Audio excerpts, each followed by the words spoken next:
Hi, my name is Ilma and welcome to my channel. I've been posting Christian blogs 12 straight years every day. Today I'd like to share Exodus 16 verses 13 to 21. Here's the word of God. In the evening, quail came up and covered the camp, and in the morning dew lay around the camp. And when the dew had gone up, there was on the face of the wilderness a fine flake-like thing, fine as frost on the ground. When the people of Israel saw it, they said to one another, "What is it?" For they did not know what it was. And Moses said to them, "It is the bread that the Lord has given you to eat. This is what the Lord has commanded. Gather of it, each one of you, as much as he can eat. You shall each take an omer, according to the number of the persons that each of you has in his tent." And the people of Israel did so. They gathered some more, some less, but when they measured it with an omer, whoever gathered much had nothing left over, and whoever gathered little had no lack. Each of them gathered as much as he could eat. And Moses said to them, "Let no one leave any of it over till the morning." But they did not listen to Moses. Some left part of it till morning, and it bred worms and stank. And Moses was angry with them.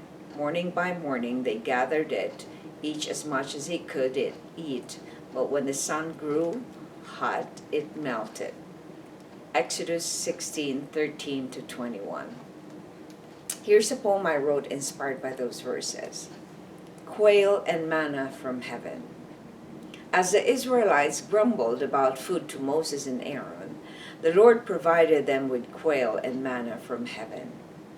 It was a test for them to rely on God's provision day by day.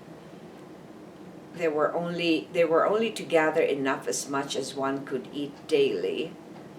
If they gather much, the manna would breed worms and stank. If they gathered less, that person will have enough and no lack. Here's the commentary I wrote.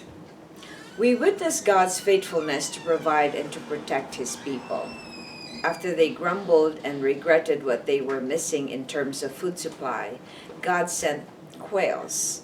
They were craving and recalling how they had much when they were still in Egypt.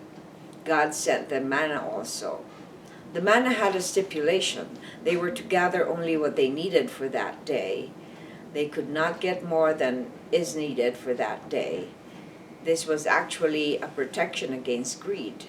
Those who decided to store more and hoard the manna were left with manna that had worms and stank that they cannot eat anyway. Reflection. How has God shown his provision and protection in your life? Well, when my son was born, I was a single mom, and I had no fixed job at that time because the father of my son was an actor, and I was separated from him because I did not want to go through all the abuse that he was doing to me. So God actually protected me and provided for all my needs.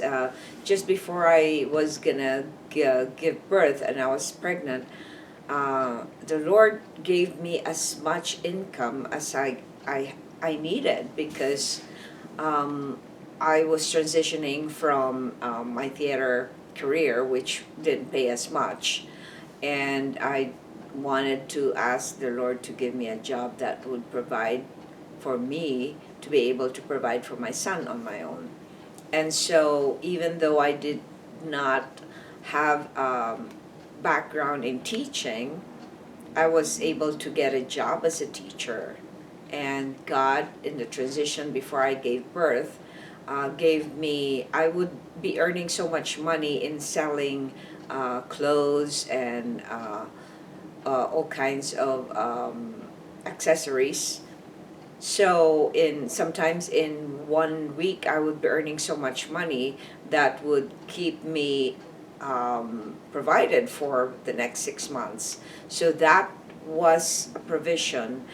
that God has given me, and He also protected me from the father of my son, who was abusive, that each time he would come and plan to attack me, there's something that will happen to him. So that's how He provided and protected me in my life. And even up to now, when there are evil plots against me, I'm able to discern them, and God gives me wisdom to get away from the situation.